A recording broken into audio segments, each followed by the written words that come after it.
Hello. Welcome to Lego and Connect with Dominica May. Today I am joined with our Kevin Garcia Doyle, and I am continuing the haunted house set. That's what I'm building. So let me pull up that. Pull up that screen, and then we will switch the view to this one. So this is where we're at the moment. Ooh. I have the first part of the instructions is for this view, but then I have another camera that I'm going to switch to for the next part. That's where we're at. Ooh. 13. That ooh is both the sound of surprise and also the sound of the ghost that is haunting your house right now. Yes, I have actually used the ooh kind of noise when I was doing an intro on my own earlier a while back. Let's see what. Okay. I think I'm. Which part am I doing? This. Oh, there's a. Here. It opens up. I'm just I have to make sure that it's facing the right way for the instructions. So how are you doing today, R? Good. I'm trying to catch up with a bunch of crud I have going on in my life right now. Well, I appreciate you making. What part of the mansion? So this is like the back of the mansion? This is the side at the moment. So this where I had before, that's the front. That's the front with the weird little face up in the attic. Well, that's in the inside. Yeah. This part. Yeah. But we can have a look at that later. Right now, I just have to put some things in the Understood. Oh, I have to have it open up a little bit. That's why otherwise. I'm working on, as you know, I work on a web series called So You Haven't Read for Extra Credits. Mm-hmm. And we're starting to wind down a little bit, but I still have a bunch of stuff to do. So today I have to put together a photo bank for one of the books that we're going to be doing in the future. And I had to proof a video of an upcoming episode today, both of which were things I should have done yesterday, but you slept the entire day. That was my guess. Really not the way I wanted to spend my Saturday. But it was the way I spent my Saturday, so what can you do?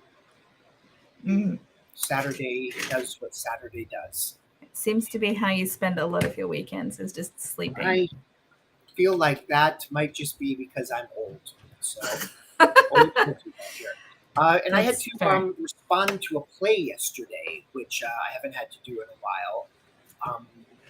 What do you mean by respond to a play? Well, I volunteer for KCACTF, which is the Kennedy Center American College Theater Festival, and it's occasionally my job to go and watch local university level plays and then respond to them, and ultimately maybe recommend that a play be invited to the regional festival if it's that play, or recommend which actors from it should be invited to the festival in consultation with the play director. So I saw an original piece yesterday that was actually really, really good. It was such a relief to go out and see something that was, because I'm supposed to just be cheerleader. So it's nice to be able to be authentic and be cheerleader. So yeah. So that was my evening last night. It was a play called Memorial Day, and it was about set in 1992, and it was against the backdrop of a doctor who works with AIDS patients. In the time before they were really useful, before it was actually a thing you could just live with medication. Right. Having to deal with the trauma of all the death he witnessed, basically. Yeah. And there's much more to it than that, but it was a really great show. So I was, like I said, it's nice to be able to see something decent every now and then, because ever since the pandemic, I haven't really much wanted to go out at all. So, no, I can relate to that A lot. Yeah. So you went to see an improv show last night. I did. It was only the second live improv show I've been to see since the pandemic began, in like real life, because as you know, I did watch a bunch of your Yeah. Zoom Watch ones. So, well, that was the good thing about the beginning of the pandemic, is it gave me an opportunity to see improvisers who don't live locally to me do some improv. I gotta say, I really I enjoyed the virtual period of improv world. I felt like it was there was a lot of really kind of neat and innovative stuff happening that we might have done eventually, but that we were much more. We were all much forced to do it. Yeah, something about being forced to do something that that forces you to do it. So right. thank you for staying with me. I apologize for my inability to use language, but the point here is, I really do feel like it's. I'm glad we're getting back to doing stuff in person again, but I kind of wish there was still an audience or still interest in creating original online works. Well, you clearly haven't been paying attention to what Marcus has been doing then. Oh, I've seen Marcus's stuff. I think Marcus's work is. My point is, he's still doing online stuff. Yeah. And because, he went for it, and I really appreciate that. I'm talking more just locally here. I don't have. Oh, fair enough. Yeah. Fair. That's fair. It was so cool while it lasted. Now, but you're not having any more online stuff locally in Honolulu. Yeah, we've moved on. Yeah, I still don't feel the safest going out to see anything in person, and I feel bad. Like there's a part of me that worries that if I go see one person's show, are people going to be upset that I didn't go and choose their show to go to, like things like that.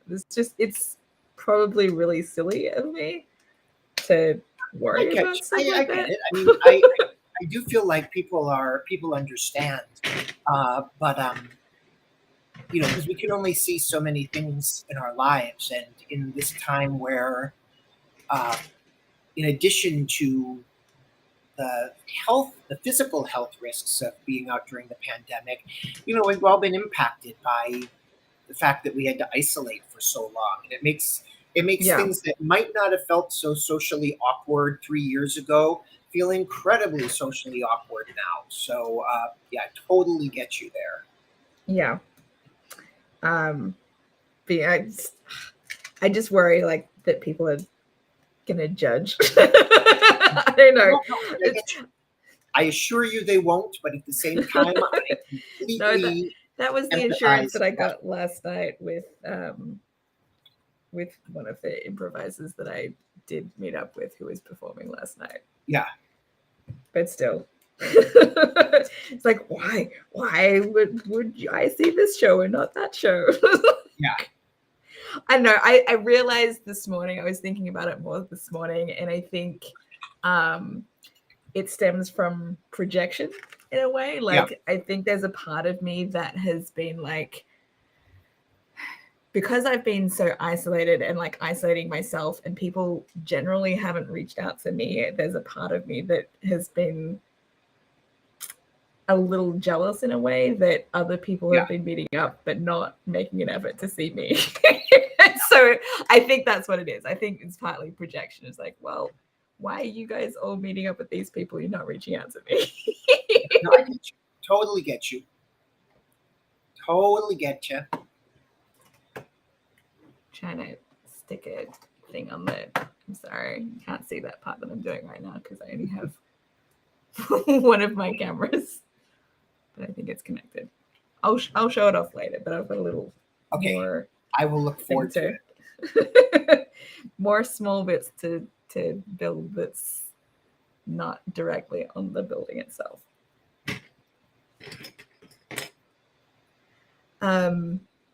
Yeah, and I just saw, it seems like Oil in the Alley. Is this allowed to be announced? Oil in the Alley shared a thing today about the Fringe Festival coming up.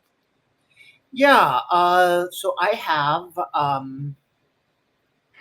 two things coming up. One is the play that I'm directing with my high school students, and on the first weekend of that play, which is Thursday, Friday, Saturday, Sunday. I'm sorry, the second week of that play, we can't have a show on Friday because Friday is Oil in the Alley? Friday is Fringe? Memorial Day. Oh, So Memorial Day. so we're gonna do a show on Fringe Day instead. Now I have to see what Sean wrote. Well, it was like coming up, but it's on his personal page. He was like, "Oh, why would I be sharing this?" But then he shared it also on Oil in the Alley. Oh, I just broke my nail.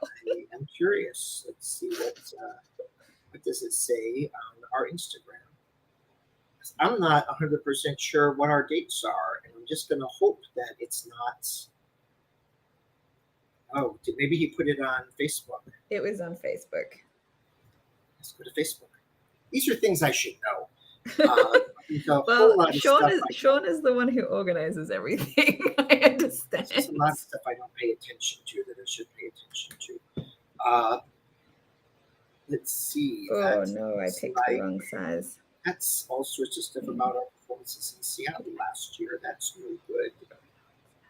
Maybe I should just go see what O'Malley has posted. And I know this is thrilling viewing for your viewers here. Well, maybe he took it off of the Oil in the Alley page after I saw it. I would be surprised about that. Fringe is coming. Oh, why might I be why might I be reposting this? I know. But he's performing. What could possibly be our show dates? That would be an amazing thing to know, because maybe I made a terrible, terrible mistake. Well, assume that you told him when you were available for it. Yeah, but I made a change, so. Oh. Or maybe he'll just have to do a solo Oil in the Alley show, and it can be like you guys broke up again. That will be the alley. Right. Okay, maybe he messaged me about it, and I just need to. I feel like I'm your PA or something now. Hey, there's this thing that you should know about.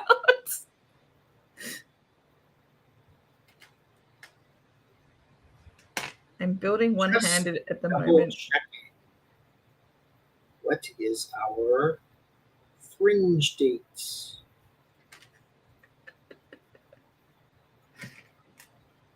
See, long story short, so we have with the school play. This is just every school that I'm aware of has calendar challenges because there's so many things going on at any given school that and sometimes so many different calendars that it's not unusual for things to inadvertently be scheduled at the same time. So I had requested that the school play be November 4th, November 5th, and then the following weekend, Saturday, November 12th, Sunday, November 13th. And then about a week ago, they scheduled a thing for November 5th that night. So I had to move another show to somewhere else, and I moved it to the Thursday night, the 10th, so that it will be the night before Memorial Day. And if it turns out that I completely forgot that the Oil in the Alley show is on the 10th, I think I think the dates that I saw on the Fringe was the 11th, 12th, and 13th or something, though. Knock on wood. We'll cross our fingers. Well, you can't look up that poster that Sean just shared. That might be beyond my. You're showing your technical inabilities. I thought you were much more tech-minded than. It's just I don't really follow stuff. If it's not something that enrages me, I don't really look at it. Right. That's why you get all of the videos that you get on YouTube, is the stuff that enrages you.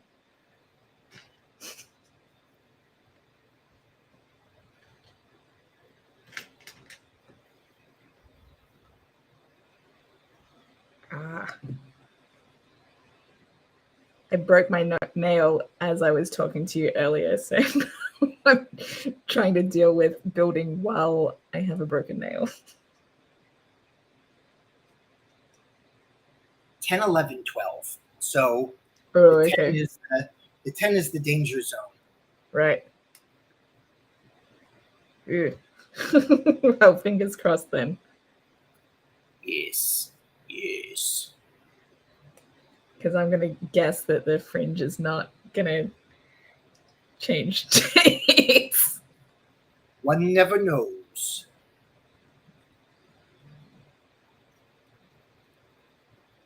All right. I'm guessing this is like kind of a stained glass kind of thing that I'm building. Oh, I was supposed to do a thing before.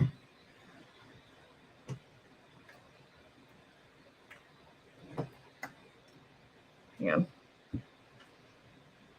It's tricky to move this for a second. Well, I'm going to try not to do it. Try not to what? Try not to worry about it. Try not to know that there's a problem. That's the secret I've learned, is when you're running into things that are trouble, pretend. Just pretend. Pretend that they're not trouble. Pretend that it's not a problem. It's incredibly successful as a system of I see. I need to change how I'm clicking this in. That has to go there.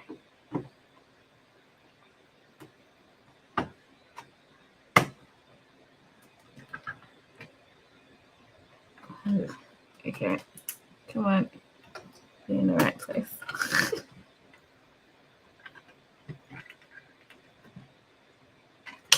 Oh, shoot, I just knocked up a piece.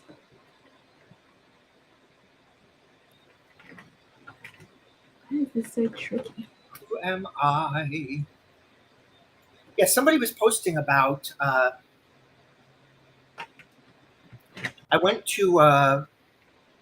went to read some comments on one of the So You Haven't Read things, which I should never really do. But somebody was asking, when I look at those, a lot of times people suggest books that like us to summarize or like us to unpack. One book people mention a lot is Les Miserables, and a person commented that they'd love to see us do that, but they thought it would be hard to summarize. Are you familiar with Les Mis? I've seen the musical. Well, then you know the basic plot. So I said that the way I would summarize it is Jean Valjean steals some bread, and this leads him to reconciling with his adopted daughter's husband. The end. That was my approach to it. There you go. Yeah, I watched it as a movie version. Whatever the most recent movie version was. The one with Gladiator as and they're trying to be Russell Crowe. That's how I imagine Russell Crowe. If I ever meet Russell Crowe, this is experience. This will be my view of meeting Russell Crowe. But he played the police officer there. What is his name? Javert. My brain wanted to say Hugh Jackman, but I don't know if that's who was in it.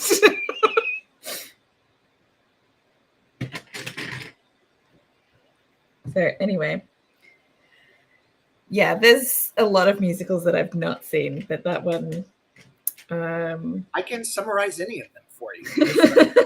No, it's I'll give okay. you a one-sentence summary. You'll know everything you need to know. I'm seeing the Jagged Little Pill musical on Tuesday. Oh, great. Good for you. I I'm won't give you looking that forward to summary then if you're about to see it. That Wait, seems- do you know what the summary is? Because that's a new one. You will never know until you hear it, but I don't want to risk spoiling even a little bit for you. So No, it's I appreciate that. But I mean, Alanis Morissette, I saw her in concert last year. yeah, I was supposed to see her in 2020, but that was one of the things Yeah. that got pushed back because of the pandemic. But she was, you know, the height of her career was when I was in high school. So I'm a bit of a fan. And then yeah, so it's exciting to go see. it looks like some of those Legos have been slimed. Slimed is because they're transparent. Oh, okay.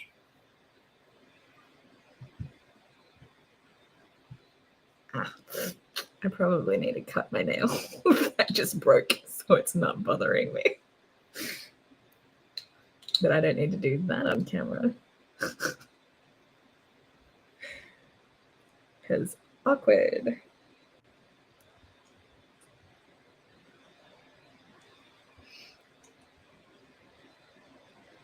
Sure.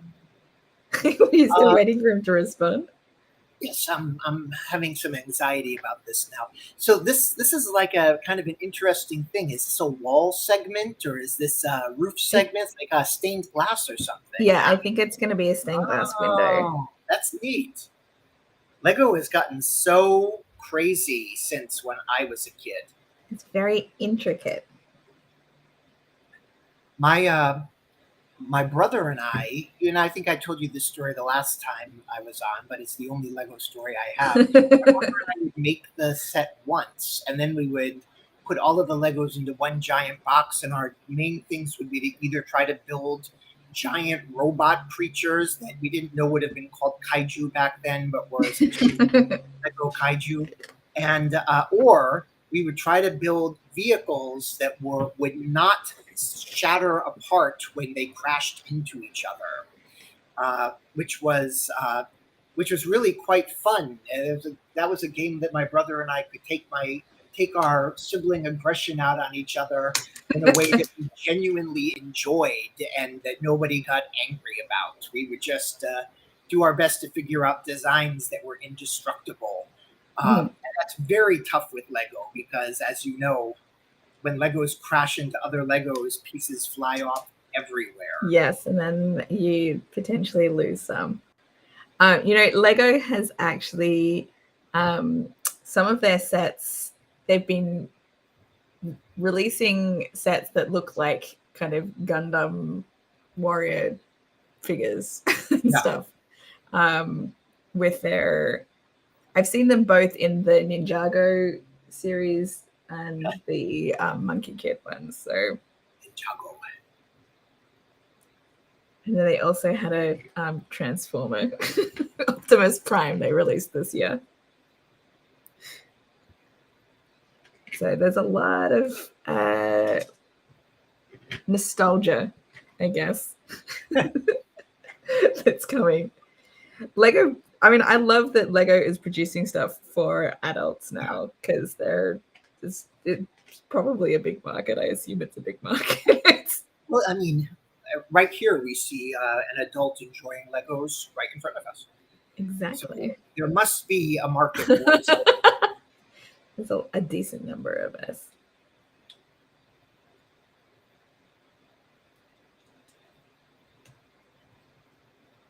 Are you working on some of the stuff that you're working on at the moment? Or are you just I'm trying waiting to hear from Sean? I'm mostly bugging O'Malley and hoping that multiple messages will catch his eye. But I mean, that's what you need to do is what I keep telling myself is this, like, send it and leave it, and then eventually the person will respond. Yes, So I don't realize get anxiety over the fact that people don't reply right away. I realize that that's how it's supposed to work, but that's not how it works in my brain.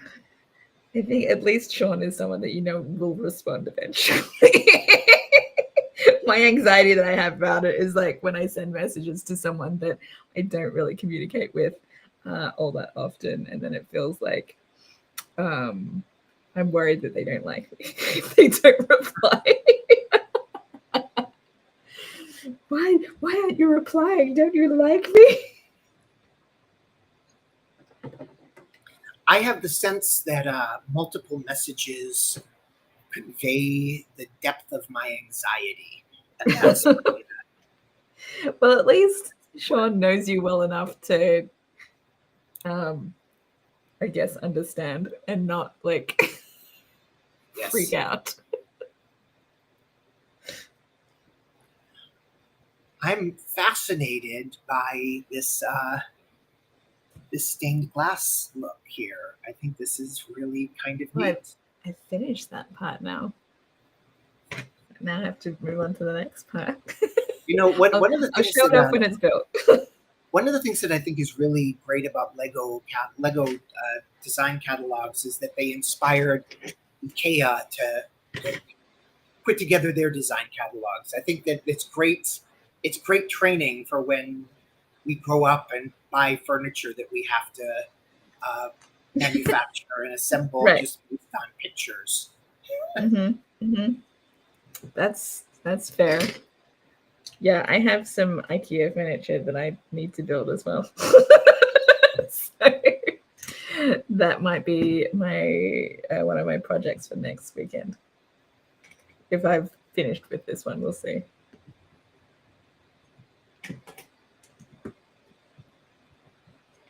In my last stream, I had Mike join me, and he was commenting on the length of my nails. So I haven't even noticed how long are they. Oh, look at that! I just broke this one. I don't know if you can see the looks blood. A little red, yeah. It's bleeding, so I'm trying to avoid it. I broke it during the stream. Oh no! I'm not going to get up and cut it, but at least not while you're still here. Broke it during the stream already. So while you and I have been talking, you weren't paying attention. Oh, I'm so sorry. It's all right. Oh, geez. I will deal with it. How did you break it? I had my hands underneath the table, and then with the chair that I'm sitting on, I just flipped my hand up in not the right timing. So my issue that I have with my nails a lot of the time is if they get a little too long, I have been known to accidentally cut my eyebrows open with them. Like when I exuberantly raise my hand up for an improv game or something, I've gone slash, and so. Oh my goodness, that sounds painful. I don't think I've sliced any parts of myself open with my nails. It's more just if they break. They always break below the skin line, and it's like it's not the greatest feeling in the world. Yeah, understood. 100% understood. Do you have any other shows coming up? There's just the student production and just those things, but I mean that's I've been thinking that I might be done. I'm excited about working with on improv shows. I'm excited about but working on them as a performer, not so much as a director. And I'm interested in Oil in the Alley music / improv stuff, but I'm just not as interested in directing as I used to be. It seems like it's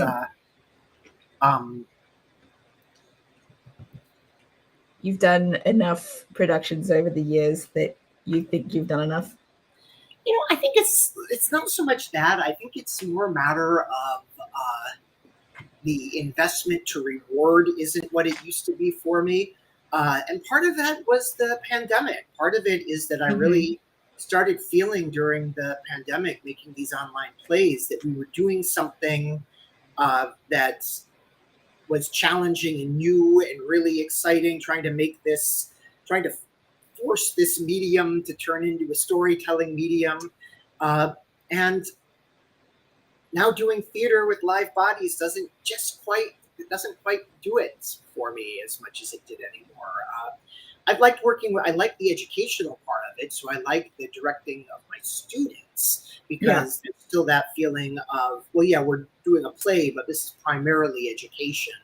But I'm just not as crazy about working with adults right now, and that's not at all a knock on anyone I've worked with. I've worked with a ton of fabulous, wonderful people. It's just a lot of work, and even when the show ends up being really good, I don't know. It's just I often look back and say, wow, that was a great show, and that was 8 weeks that I could have been, playing video games or annoying the cats or. Yeah, no, I mean, I can understand. Like, we talked earlier about how I went to that improv show last night, and I was like, one of the things I said to the couple of people that I saw while I was there was like, I could go to see a show and pay money for that, or I could save that money and buy Lego. No, well, I mean, we have, it's the things you want. What's the thing? The line from The Sandman is, the tragedy of being human is the things you want become the things you once wanted. And I do think there's some truth to that over time our interests change. And, I'm just trying to figure out what that means. I've really, really liked writing for this show. At the same time, it's been a ton of work. So I'm glad it's winding down right now. I'd love to come back and do like one script every couple of months for them. But wow, a script every 2 weeks has been a lot for me.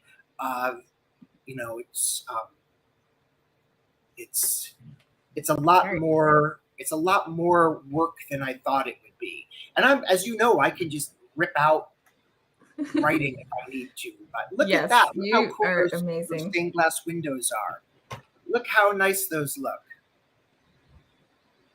Not a bad view. Yeah.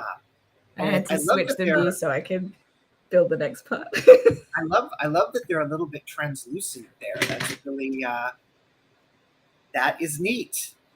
Yep. I am going to do a light brick now. This is a light brick. Ooh, look at that. It has to go up in the middle here, I think. Wait. Is that right? Oh, it's on the side. This way. Looks like then we've got 2 little bits. Yeah, I love the sets that have light bricks. They are cool. I think the only ones that I have that have light bricks are the Home Alone house. That was one of the streams that you joined me on, I think, when I was building that one. And the Elf house has a light brick too. An outhouse? The Elf house. The Elf house. Totally different thing than an outhouse. Although there was a this really funny Lego ideas submission that was somebody had built a toilet out of Lego. A functional toilet? No, not a functional toilet, just like a model of a toilet. But I thought it was so funny.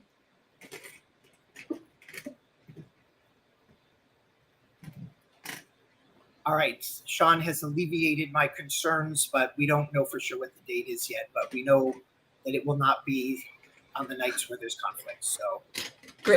So that means it has to be the 11th. Live in Honolulu and want to see Oil in the Alley at the Fringe or book your tickets. It will not be on the 10th. When will it be? Well, you said you had a show on the 12th as well for the high Yeah, but they school, right? also have late night shows at the Fringe. Oh, So it okay. could be like an So you could 11 be having p.m. a late one. The show I'm doing with my students is She Kills Monsters, which is a show ostensibly about Dungeons and Dragons, but really about addressing grief. And I'm so really, it's one of those shows that people were like, "Oh, Kevin, you love that show. If you read it, you're going to really love that show." So of course I was like, "No, no way! I'm like that show. You think I know what I like, huh?" But then, And then they were my right.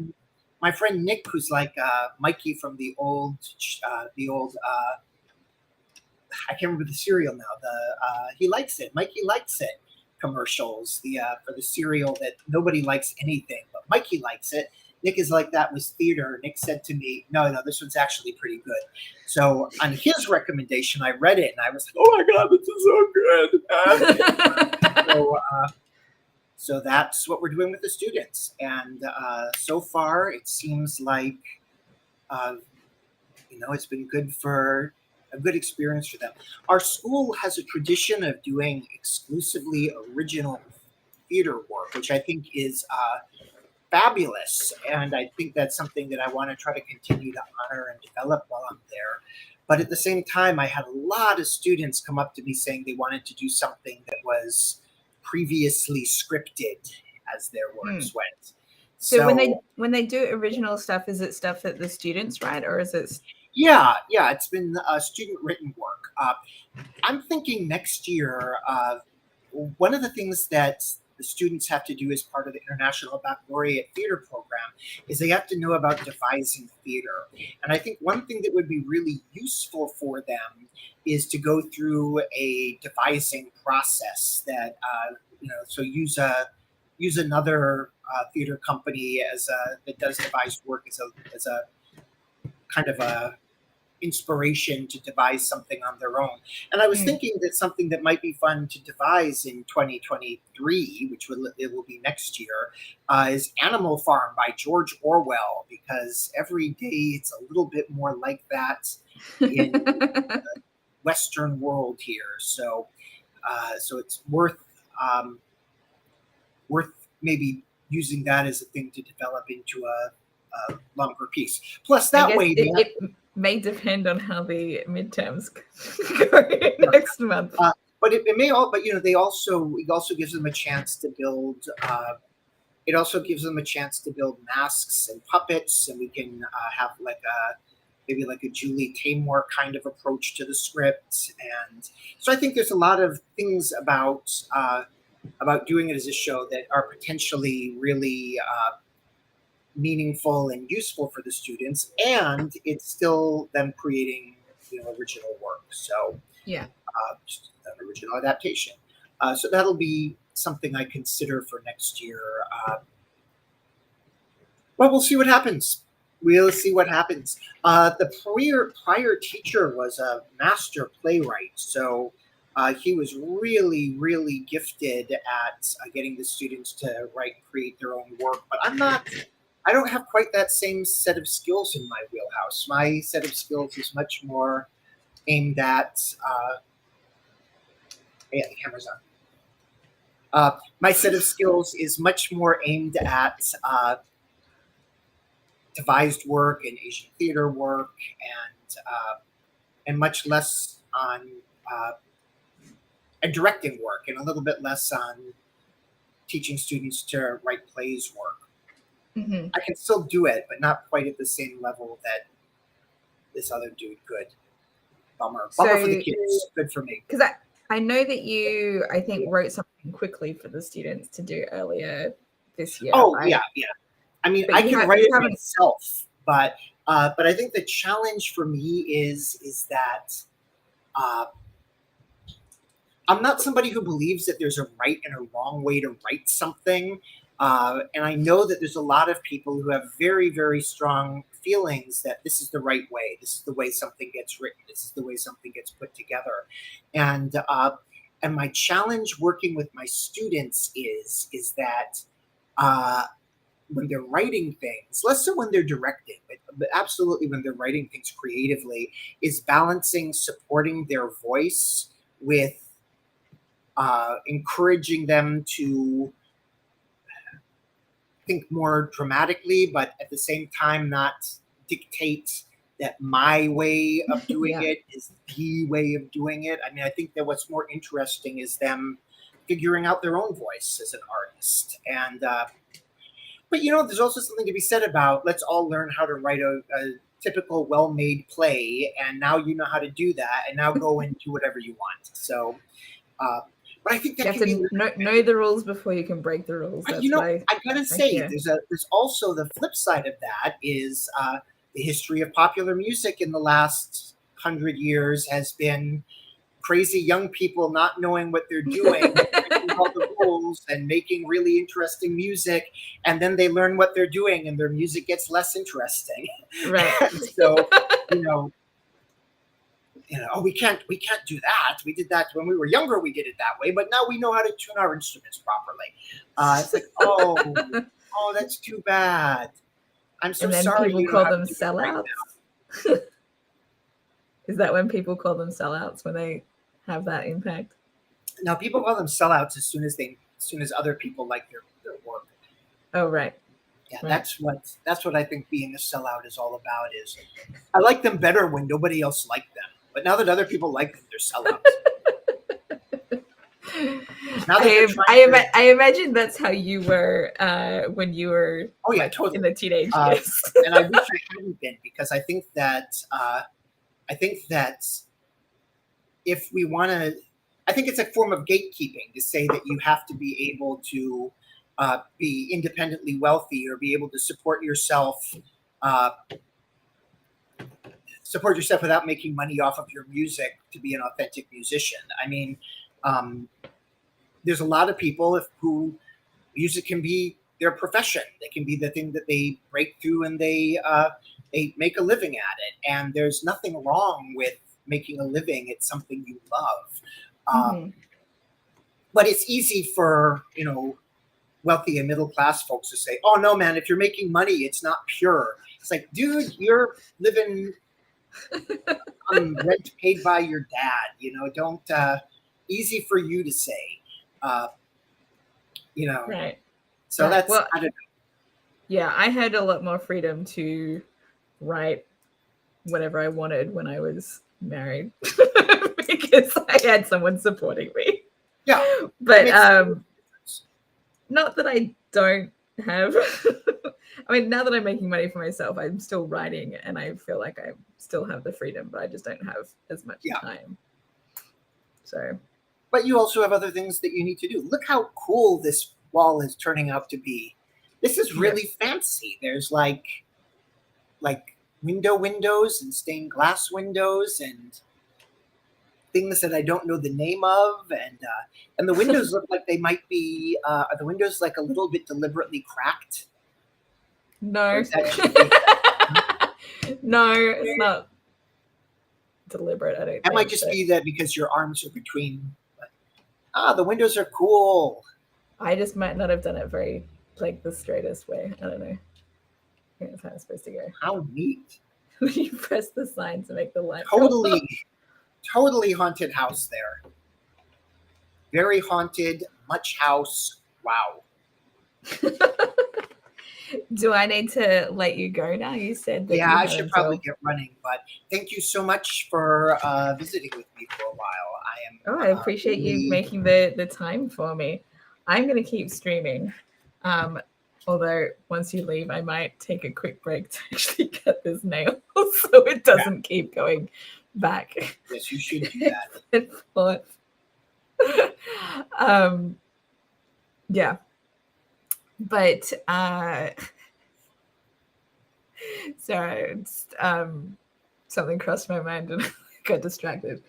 But yeah, so thank you so much for joining me. A real pleasure seeing you. Have a great time for the rest of your night, and thank you for having me as a guest. Thank you. Take care of your nail. We'll talk soon. Yeah, I Bye-bye. will. Thanks. Bye. All right. I'm just gonna take a brief break. Let's switch over to this one. But I will be back soon.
All right, I am back. I had to, I found an Olaf band aid for my nails.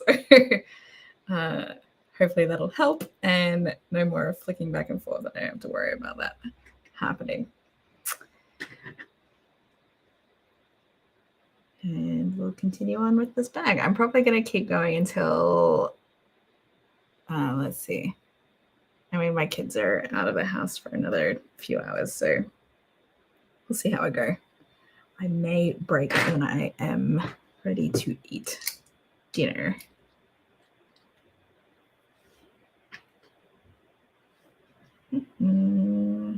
Here, flip it around. Okay.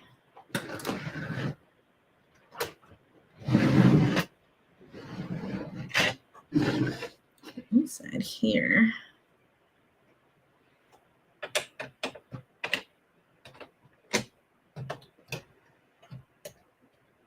That's where that goes.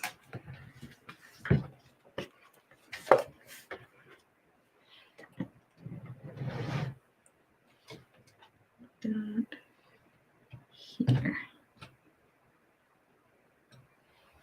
Actually, I guess that's going to be a roof on that side. We're going to push it in later on. That looks good. Okay, back to the other view again. A roof piece.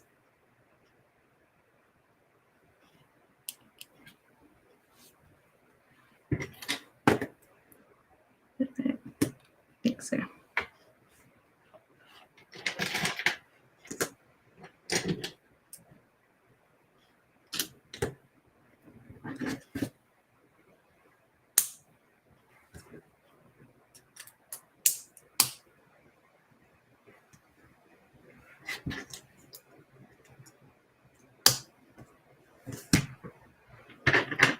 Square. Oh dear. I hope that's the right size.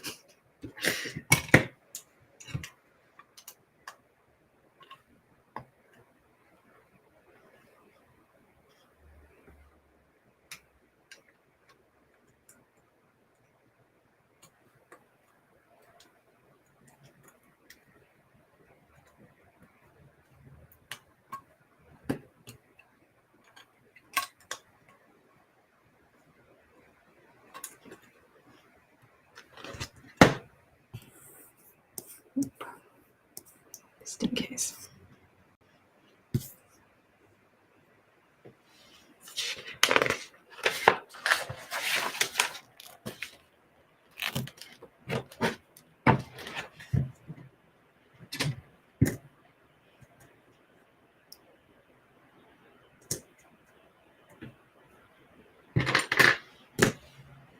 Flip it over this way.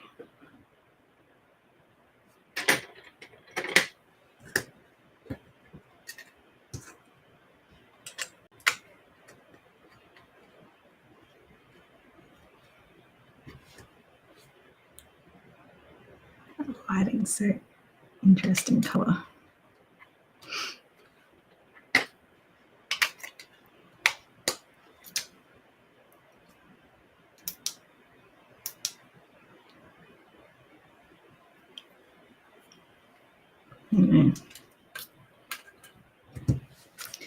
Lights are weird.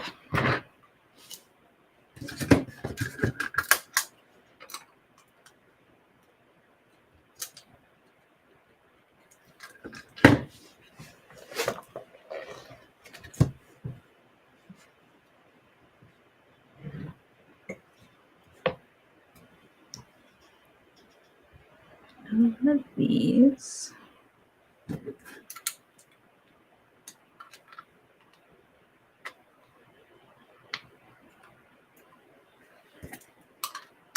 This.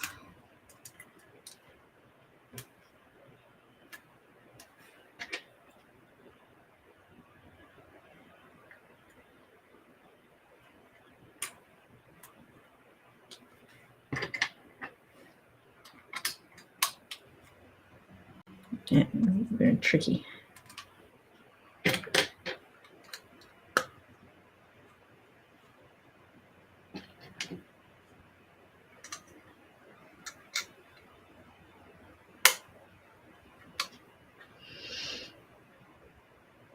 Oh no, I did that in the wrong place.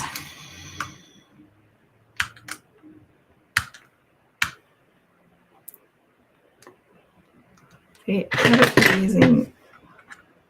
Let's see, I can't. Maybe I can. Okay.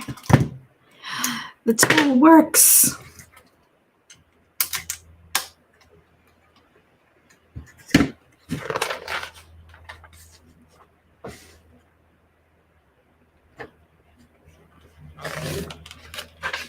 So, okay, let's see if I can actually put this in correctly. This way.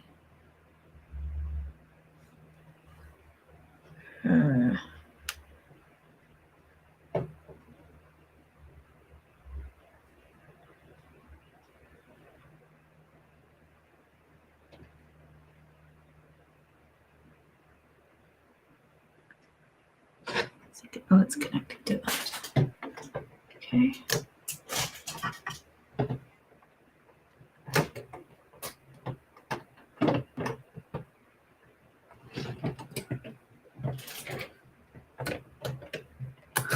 Whoops.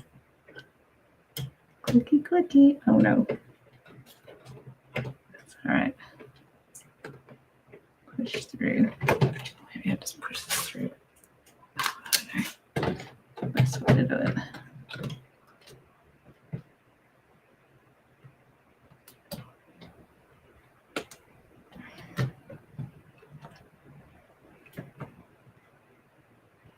And it'll change the camera over so you can see what I'm doing. If anyone's watching anyway. This is a tricky part.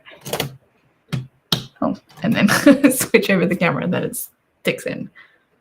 There we go. All in. Ooh, it's looking good. Let's see the light on this side. I wonder what's going to be behind there.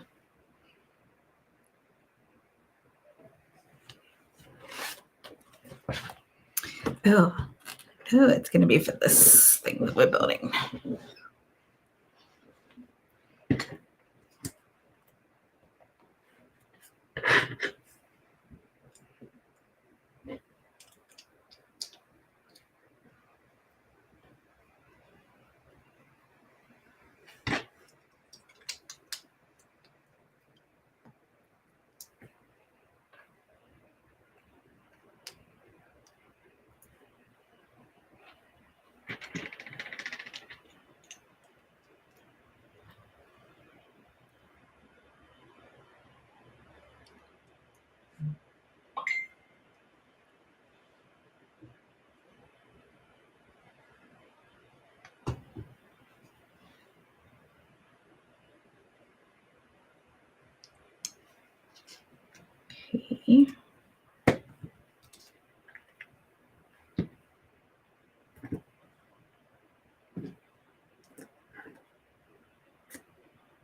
Stack these on top.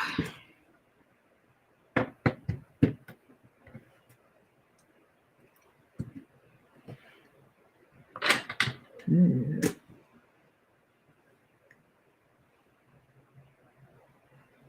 That Lego Pharaoh.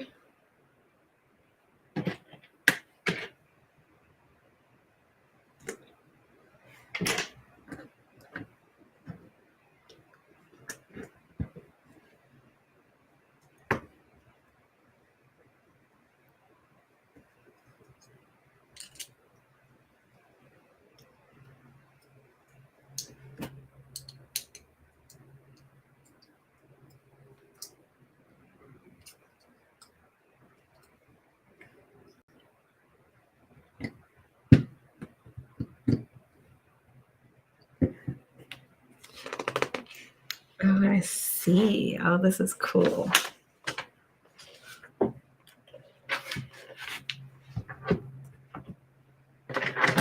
It's going to make it so that you can only see the pharaoh when the light brick is lit up. You can't see it right now. The pharaoh that was there. I like it. I like it.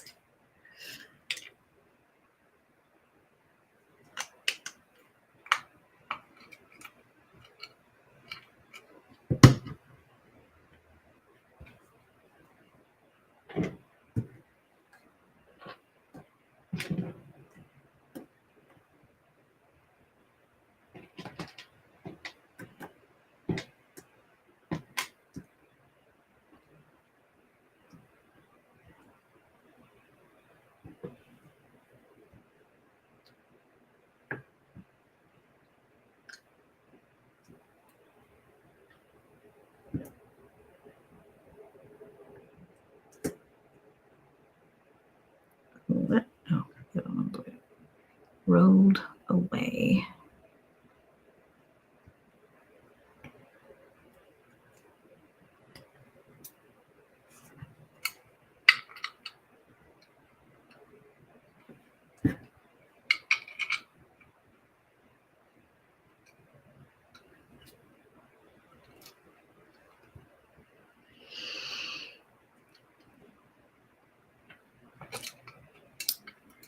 Gold bricks.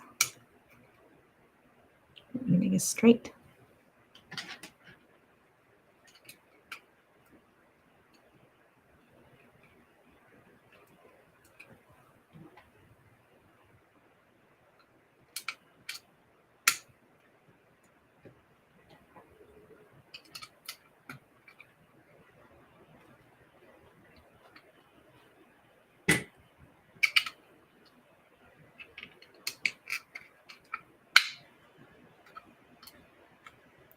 Ah, click, click. Clickety clack.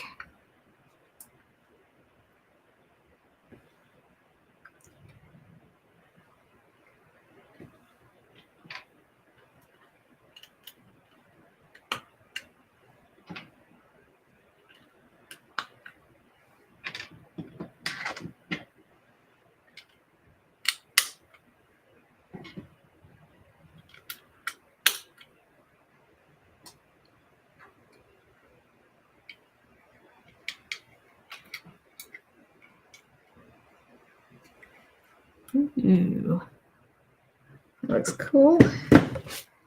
Let's flip over so we can see.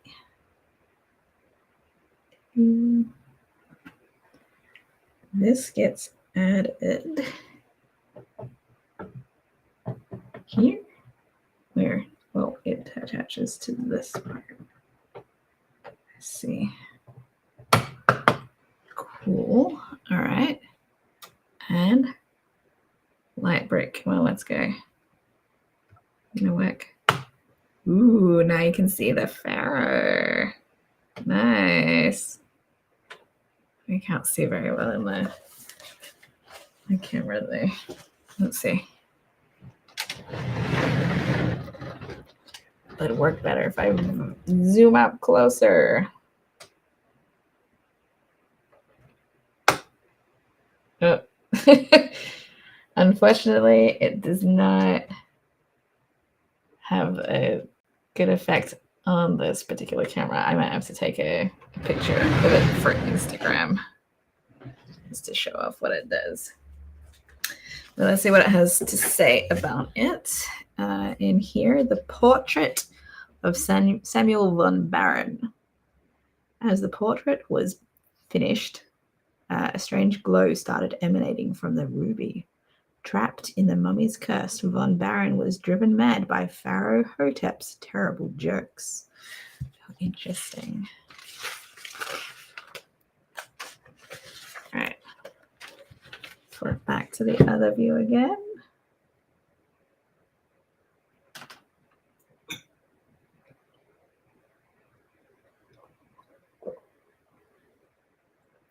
Just for the other side of the roof.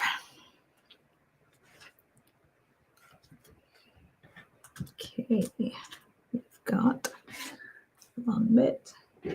This bit.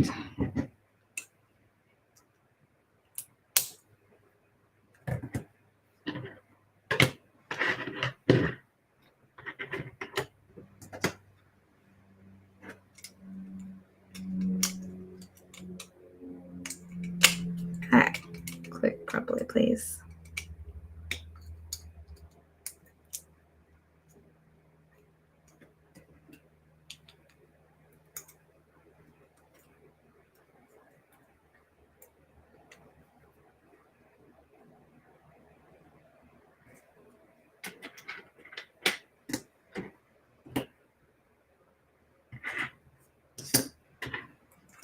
Flip over.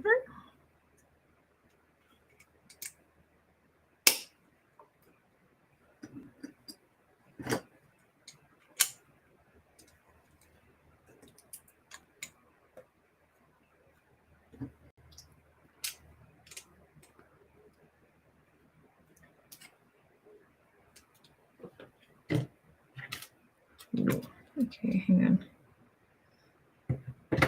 Wait. Did a little guy first.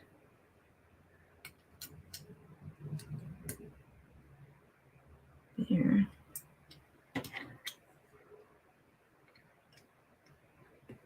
This one. And this one.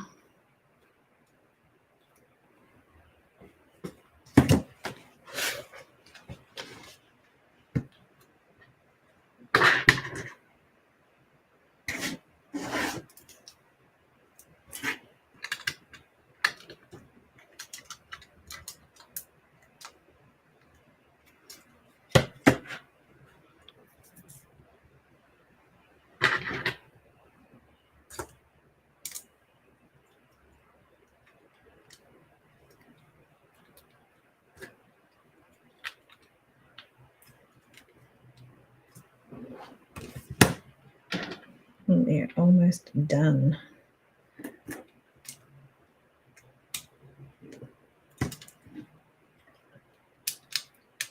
With section 13. All right, back to the other view again. Oh, now this is the instructions that shows us how to actually put the light on, but I already did it.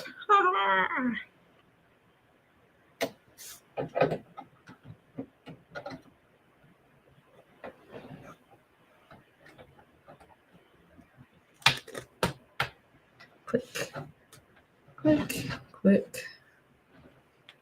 On the next page.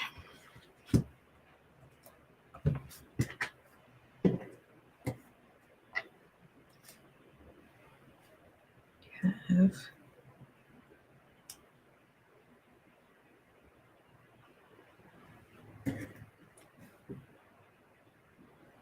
this for us to attach these two bits together at the back. Rotate, click. Oh, good. Not bad. Did it. Nice. All right, let me flip over so we can have a good look at it with the, look at that. Oh, it's getting close. Is it? You can see the light if I put it in here a little bit, not really. Ooh, it is looking good. I wonder if that means that we just have the elevator tower, clock tower left to go now.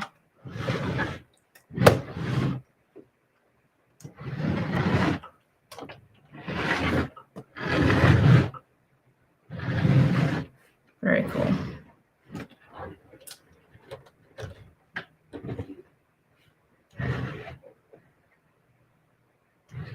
Not bad. All right. Oh, it's only 5:30 here, so I may as well.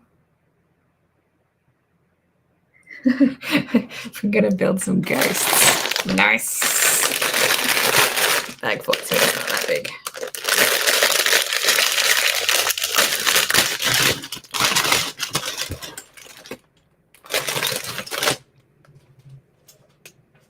What kind of view we need here? Okay, we're gonna flip back to the other camera again.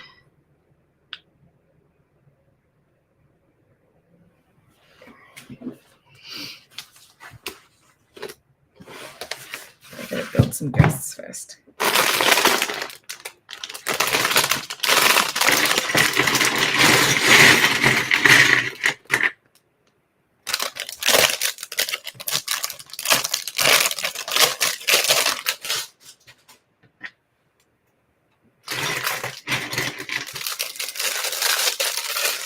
These are creepier ghosts than the old style ghosts that Lego had when I was a kid.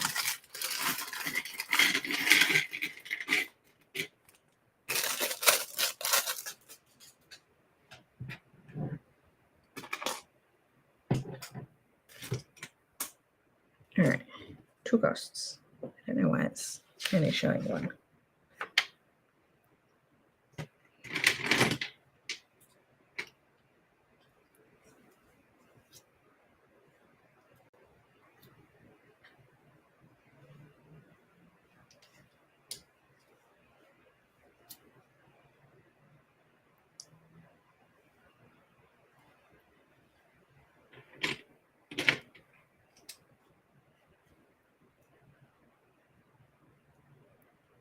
Ooh, it's hard to see with the light. Too bright. Yeah, I'll show it off in the other camera afterwards.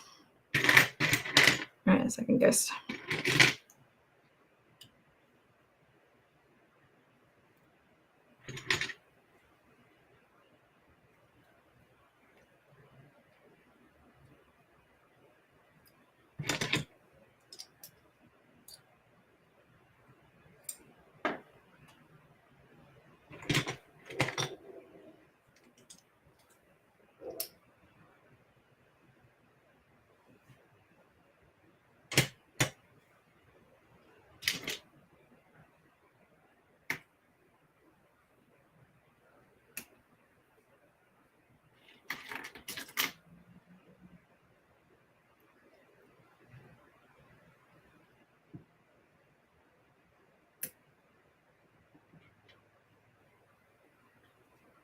I wonder if this is the jewel that the guy stole.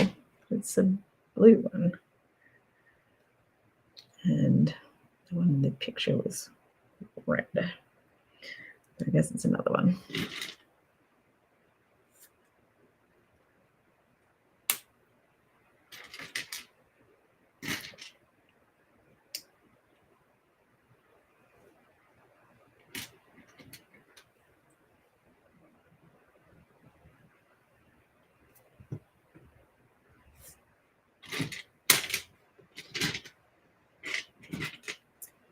Do not lose the pieces. I say as I drop another piece.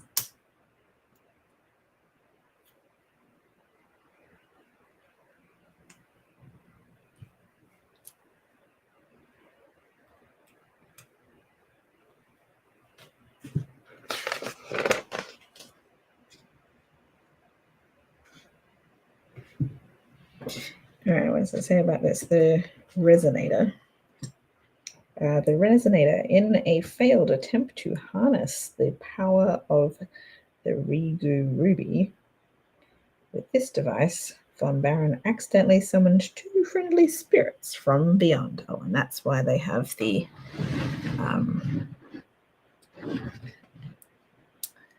happy faces instead. Let's see.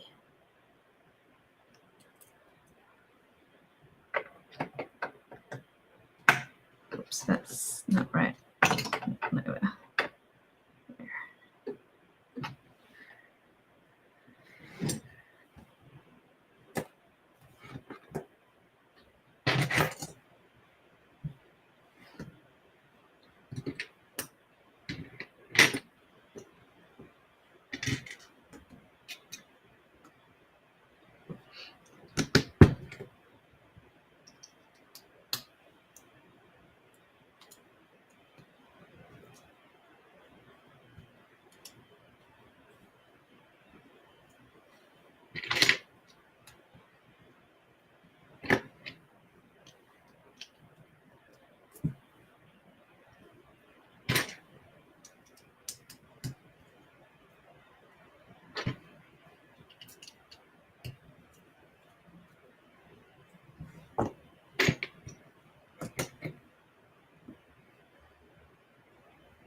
Just realized I had to check to make sure I picked the right length of outline because I made that mistake before, but I did.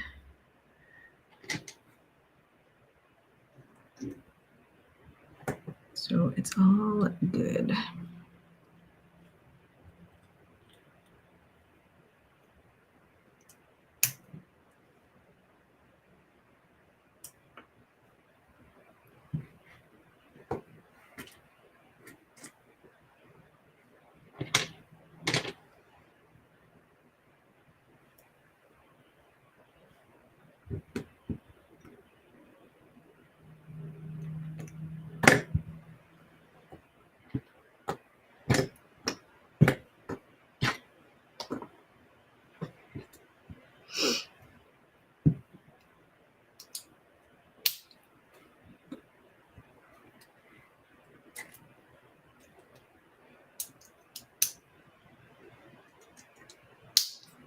In the window.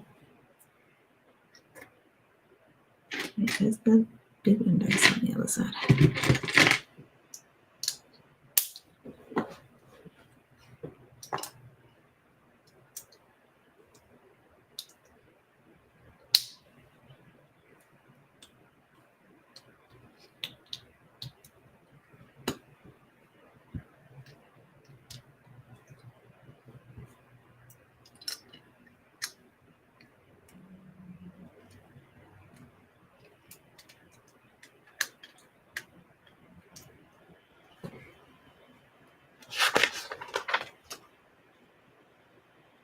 But why didn't you tell me I had to do 2 of these?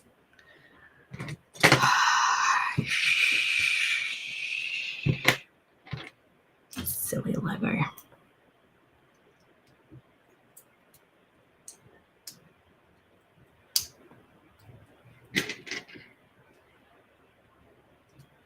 Should have done this instructions on a 2-page spread.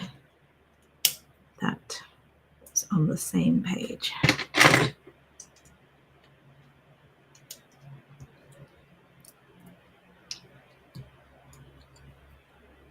So I would know more in advance. But no. I have to have it on the behind page.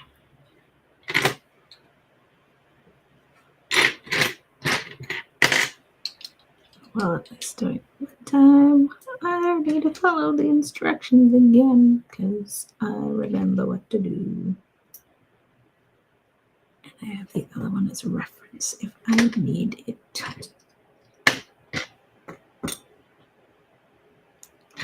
Window.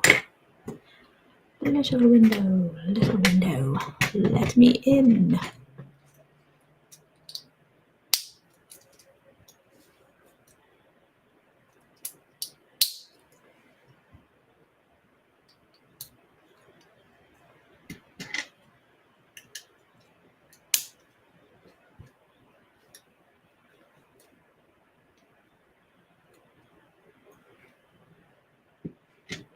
Still have to do these black bits. Black bits.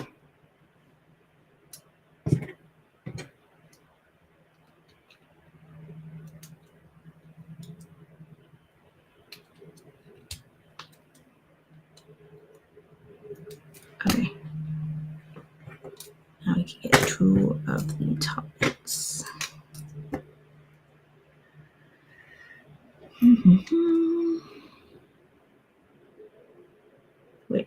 Wait. Those are the wrong size ones.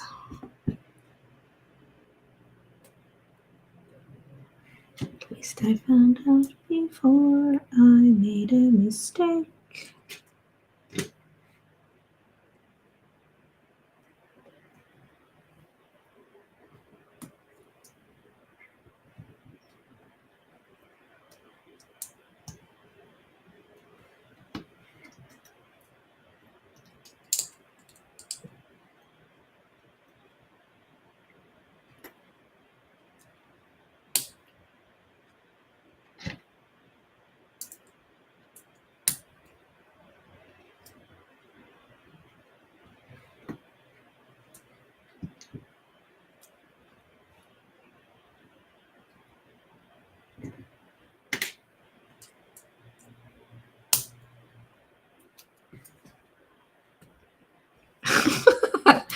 Oh, but I put these on the wrong side.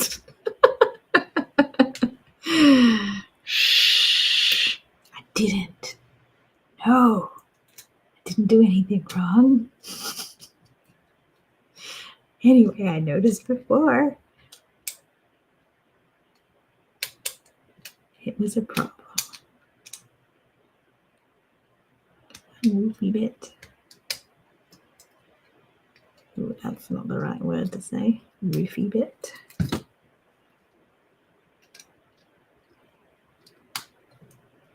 Maybe if I call him Rufio instead, that's okay.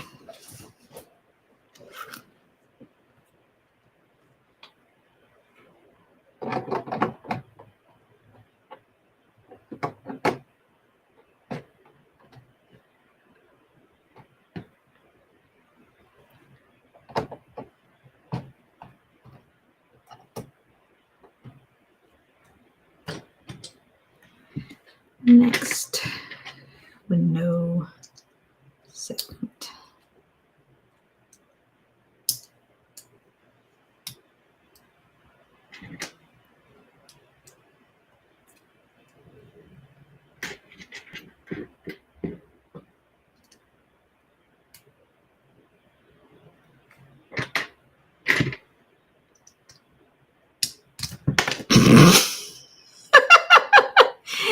Oh, the Lego's done a little flip.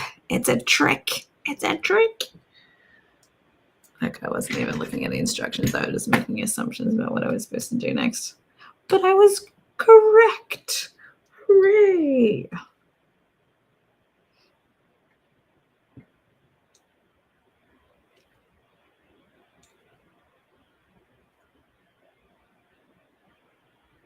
Oh, careful, careful. Face the right way. It's not particularly straight. The one pieces because keep not being quite the right place.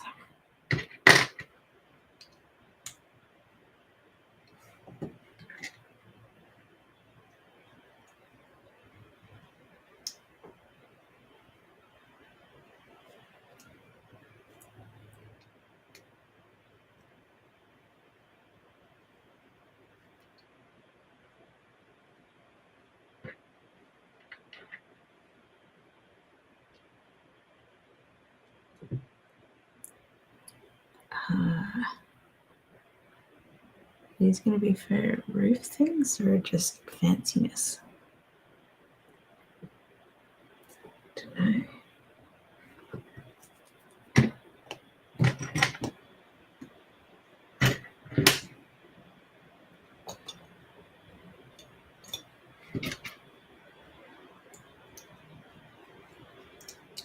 Slide in.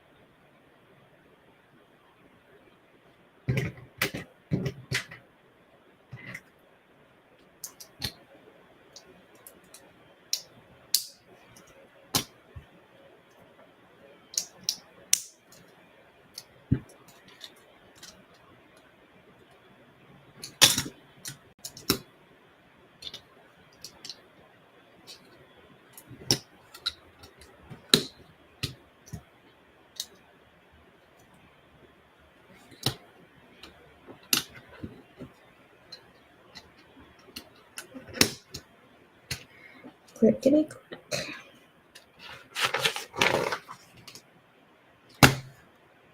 Again, 2, and you don't tell me it's 2 in advance. I should have known because there were still window pieces left. All right. Don't complain, Dominica. Just build. Just build.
All right, what am I missing? Oh, it is those parts and then the windows. Hooray!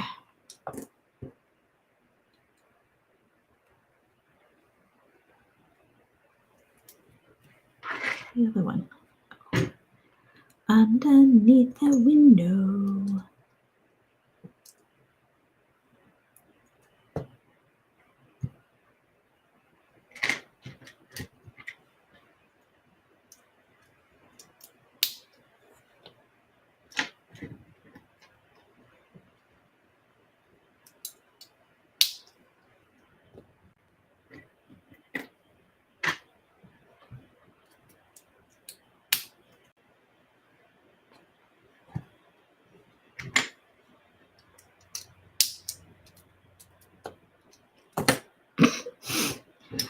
Drop.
All right, now we can put those parts on. All right, we can flip it back into the other camera now.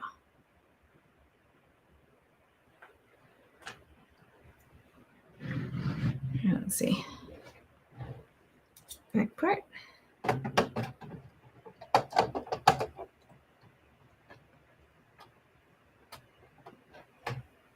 Front part.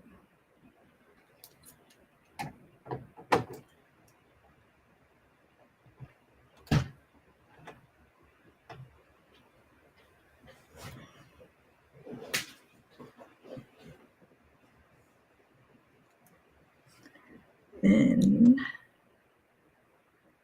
corner toe pieces.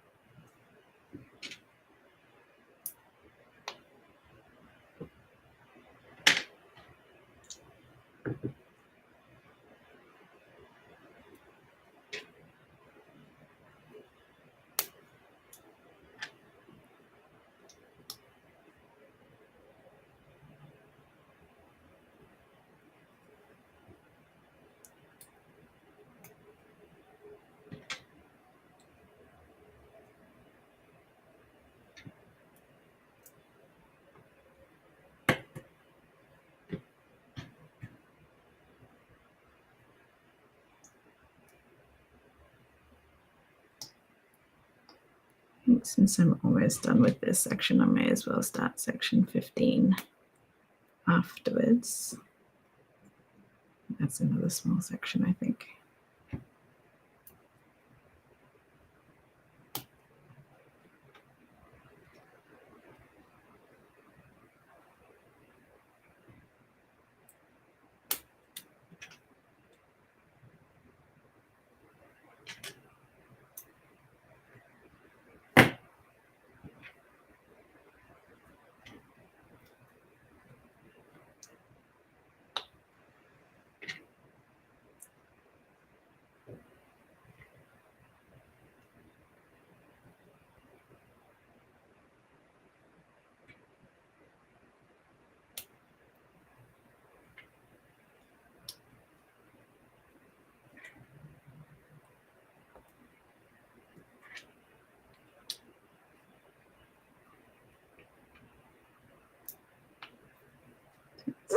straight.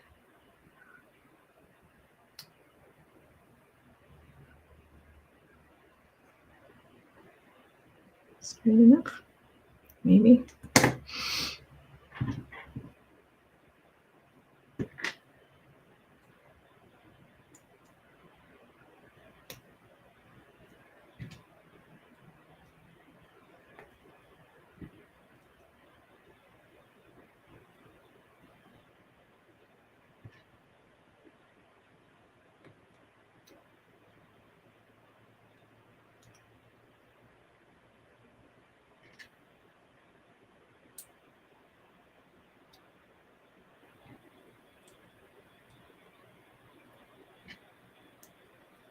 All right, now we can put these on the sides.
Right.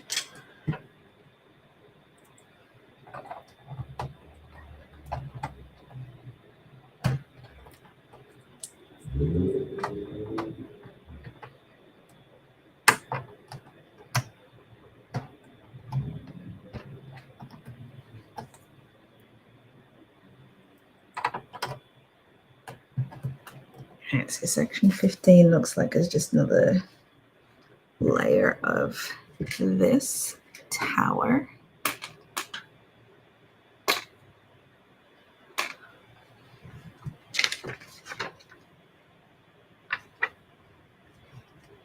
Which is totally fine.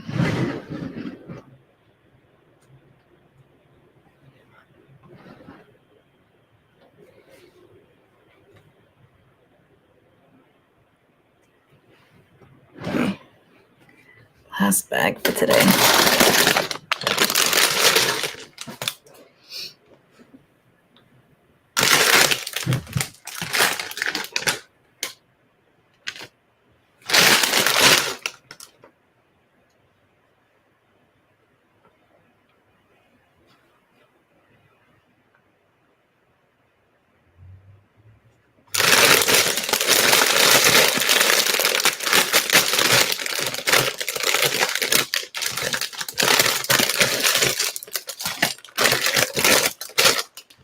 Yes, now we have a window that is on a double page spread.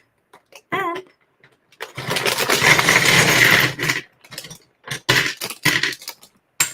it's only a single window and a double. Two things.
Because I'm jumping ahead again because I didn't do the black bits again.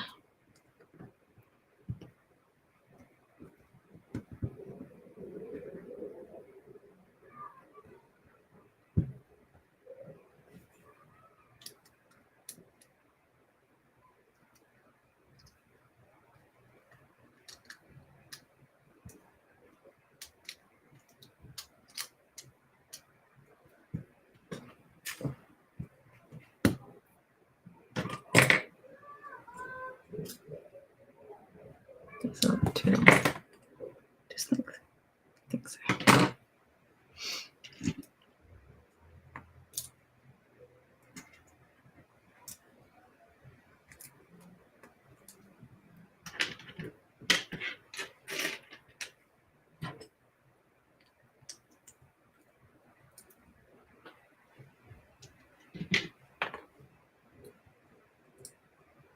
I mean, the good thing about the repetitive parts is at least I remember what to do.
Oop.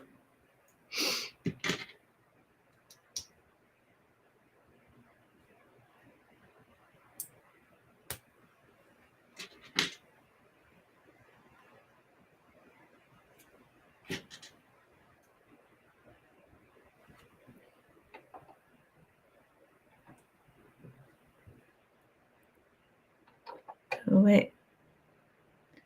Now this one tells me 2 times. Did I just miss the part where it said 2 times on the other instructions? I wonder. I did miss the part. All right, where's this one? I'm sorry, tell me in advance this time.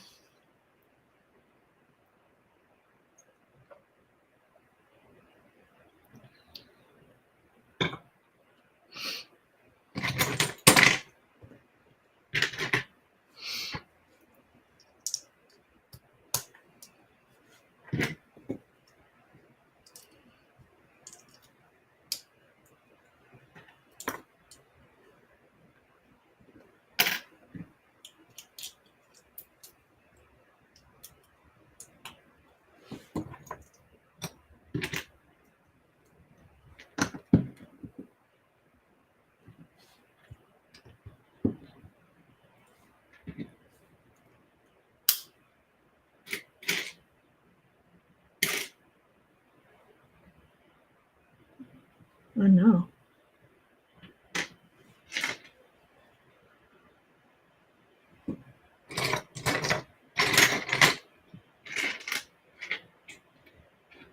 Oh no. There's another flat round 2 by 1. Do not send me the piece.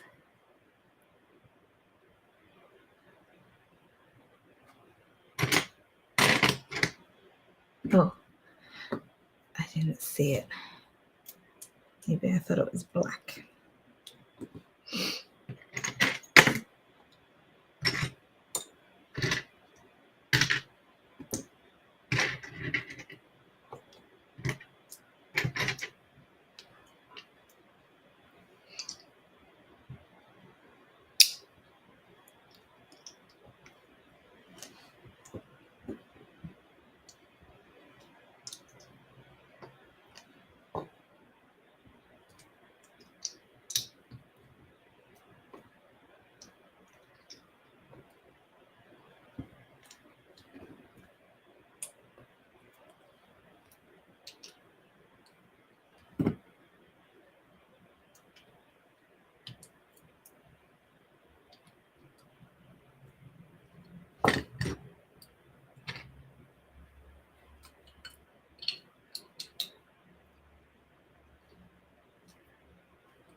So we're probably going to attach some things to this side if I've cut these parts.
Of course, I forgot to do the black pieces again. That's okay, I just do it out of order.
I see. The reason this is not duplicated is because it's different. Ooh, different. Interesting. This one doesn't have the ground bits in the same place.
Okay, tricky. I know. Oh, okay, that's pretty good.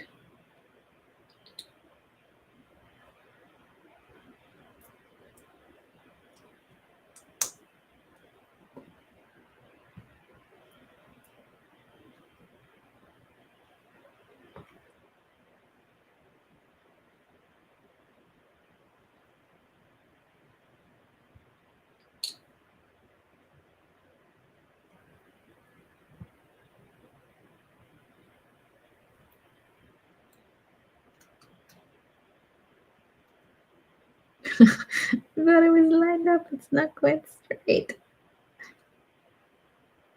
That's all right. Okay.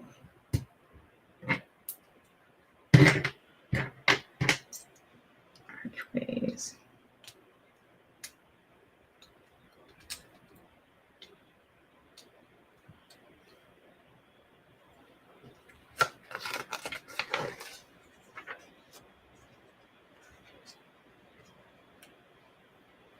Let me flip it up again. Actually, before I do that, I'm going to do this part.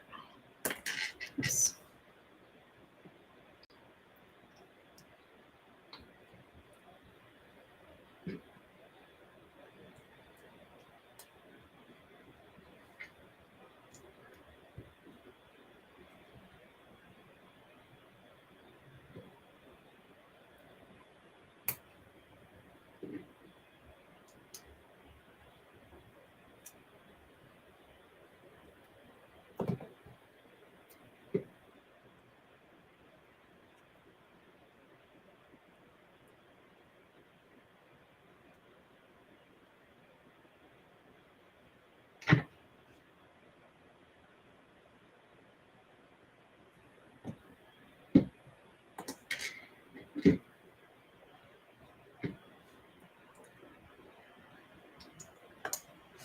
Stop rolling away.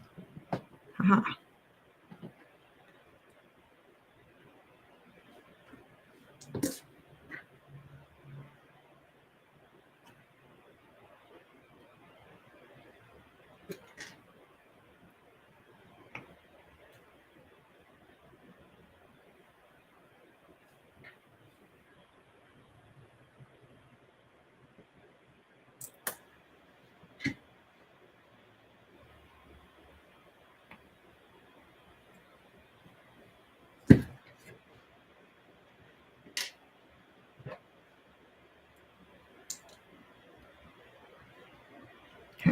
And switch back to this one.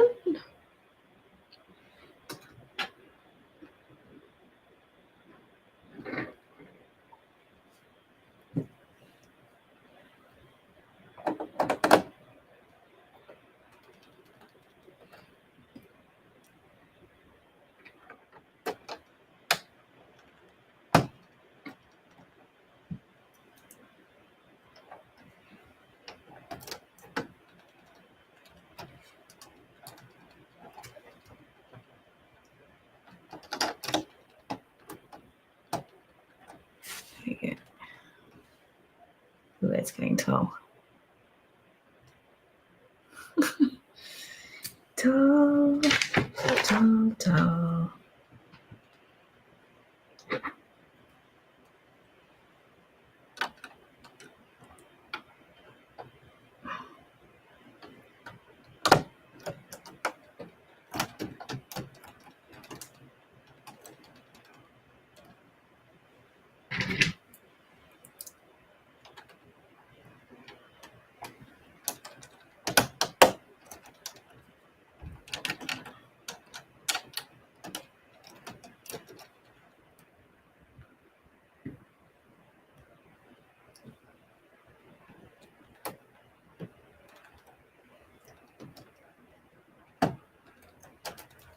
Okay, nice. All right.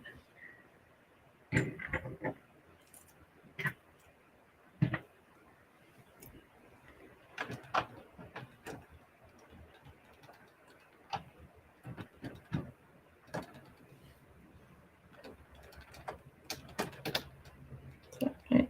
I think it's okay.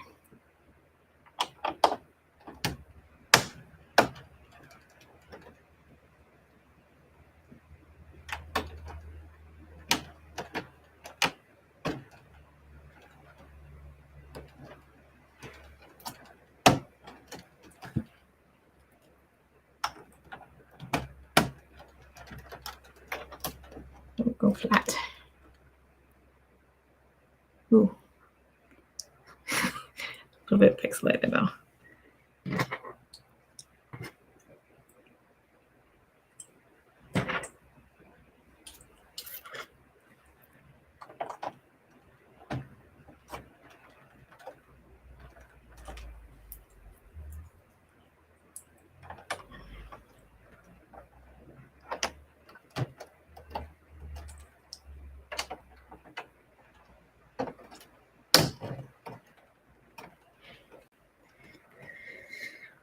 Ooh, the last couple of bits. And then there's going to be one section thing at the end, I guess. No, let me do this bits first. This way. Oh, this way, I see.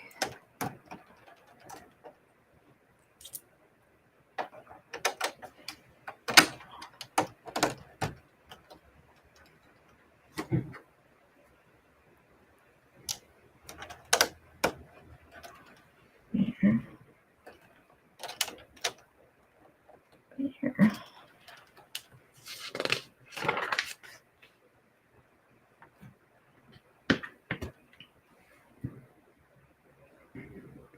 Last little bits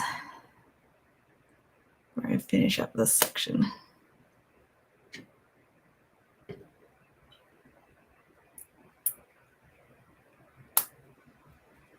2, 3, and 4.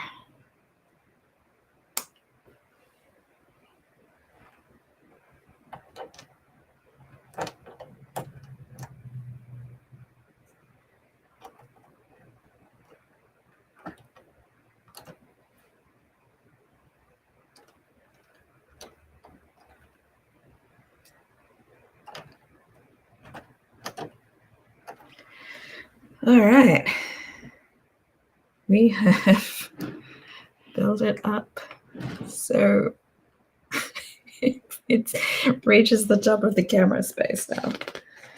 So the next The next stream is going to be interesting. Oh, we're going to fit it in the camera view. We'll have to wait and see.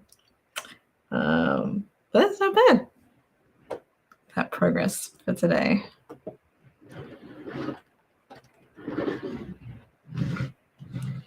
Opening. It's pretty good. Great. All right. I'm going to end for now. Let's switch this view off. It's just me again.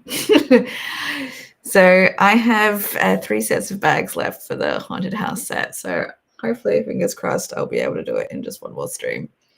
Since I did 3 sets of bags today, and it's just the tower remaining.